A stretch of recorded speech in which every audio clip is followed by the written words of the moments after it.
आप सभी का स्वागत है हमारे एक प्यारे से व्लॉग में। इसकी शुरुआत होती है मेरे मम्मी पापा से। हम गांव के लिए जा रहे हैं तो वो बातें करते हुए जा रहे हैं इसमें। अगर आप कुमाऊं साइड के हों तो आपको पता होगा कि वहाँ के लिए एक चेयर कार ट्रेन भी चलती है जिसमें हम ट्रैवल कर रहे हैं। अगर मैं आपको इंट्रोड्यूस करवाऊँ तो ये मेरी मामी है और उनके ही बगल में मेरी मामी की बेटी जो बैठी हैं, क्योंकि वो बोर हो चुकी है, रात हो चुका है, इसलिए ये मेरे मम्मी पापा हैं।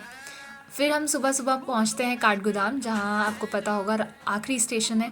वहां से हमने थोड़ा बहुत ये अपनी टाटो सुमो करके हम सब एक साथ ऊपर को चले रानीखेत के लिए। तो ये हमारा प्यारा सा थोड़ा व्यू है काठगोदाम का। फिर धीरे धीरे हम पहुंचते हैं भीमताल। ये भीमताल का कुछ नज़ारा है, आप देख सकते हैं कितनी सुंदर झील यहाँ पे मिलती है। अगर कहें तो जो भीमताल है वो कुमाऊं की सबसे गहरी और सबसे बड़ी झील है। माना जाता है कि ये तिकोन झील है। इसके बीच में आपको देखने को मिलेगा एक प्यारा सा रेस्टोरेंट है। ये ब्रिटिशरों के टाइम से बना हुआ है, तो अगर आप यहाँ से बोटिंग करके आप रेस्टोरेंट तक जा सकते हैं। ये झील जो है अपनी कमल ककड़ियों के लिए फ़ेमस भी है बहुत। इसका प्यारा सा व्यू आप यहाँ पे देख सकते हैं। इसी के थोड़ा ऊपर जाके आपको नैनीताल मिलेगा। नैनीताल कहा जाता है कि माता सती की आंखें जो नैनी झील बनाती हैं वो है। वहाँ पे नैनी आश्रम भी है। फिर उसके बाद हम पहुँचते हैं कैची धाम। कैची धाम को तो आप सभी जानते होंगे, कितना फेमस जगह है। फिर हम पहुंच गए, आखिरकार हम अपनी डेस्टिनेशन रानीखेत पहुंचे। यहाँ पे मेरी मम्मी से मैंने थोड़ी वार्तालाप करी तो पता चला कि क्योंकि मम्मी मुझे नहीं लाना चाह रही थी गांव इस बार, तो मैं ज़बरदस्ती करके आई हूँ। तो मैं बता रही हूँ कि मैं पहुँच गई हूँ गाँव, अब आप क्या कहेंगी। तो ये मेरी बहन है, छोटी मौसी की बेटी, वो भी हमारे साथ जा रही है। और अगर आप इस जगह को रानीखेत से होके फिर भी नहीं पहचान सकते तो आपको हम बता नहीं सकते ये कितना प्यारी जगह है ये वो। उसके बाद हम पहुंचते हैं हम गांव। बीच में सफ़र थोड़ा लंबा हो गया था तो मैंने बनाई नहीं, फिर हम डायरेक्ट गांव ही पहुंचे। रात हो गई थी तो हमने अपने घर के अंदर जो चूल्हा है वहीं पे ही खाना बनाया। हम नीचे गोठ में नहीं गए। सुबह सुबह मेरे पापा फिर लकड़ियाँ तोड़ने लगे, क्योंकि हमारे घर में कोई रहता नहीं है। तो हम बस ऐसे ही सुबह सुबह काम करके फिर मेरे पापा खेतों में चले गए थोड़ी सब्ज़ी वगैरह लेने।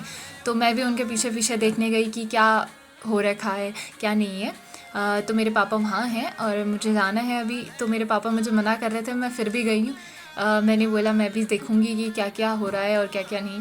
तो यही है सब कुछ। और बाकी लोग यहाँ पे थोड़ी बहुत गुड़ाई कर रहे थे।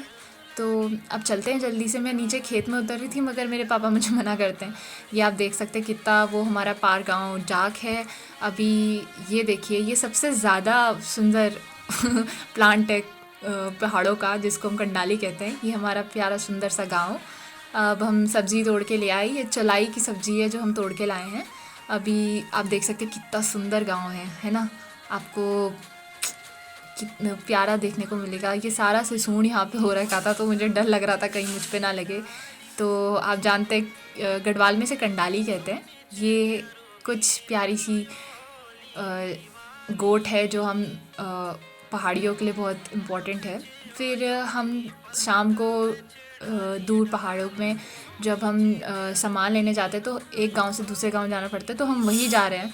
अभी ये हमारा रास्ता है जहाँ से हम दूसरे पहाड़ तक जाते हैं। ये मेरी बहन मेरे साथ सामान लेने आई है, क्योंकि हमको बोला है जाके सामान लेके आओ। तो अगर मैं आपको दिखाऊं कितनी दूर है वो दुकान देखिए, ये पूरा पहाड़ है। यहाँ से मतलब पेड़ों से हमारा गाँव ढक चुका है। अभी हम देखें तो वो पार वाले गांव में हमको सामान लेने जाना है। और ये हल्की सी छोटी सी पगडंडी है जिससे हम जाएंगे। और अगर मैं बताऊं तो यहाँ से सीढ़ियाँ चढ़ के ऊपर हमको जाना है। फिर वहाँ से दुकान है, साइड कोने में एक दुकान है, वहाँ से हमको सामान लाना है। तो यही प्यारी सी पहाड़ों की लाइफ होती है जो हर कोई जीता है। और ये हल्की सी पगडंडी है। चलो हम मिलते हैं नेक्स्ट ब्लॉग में।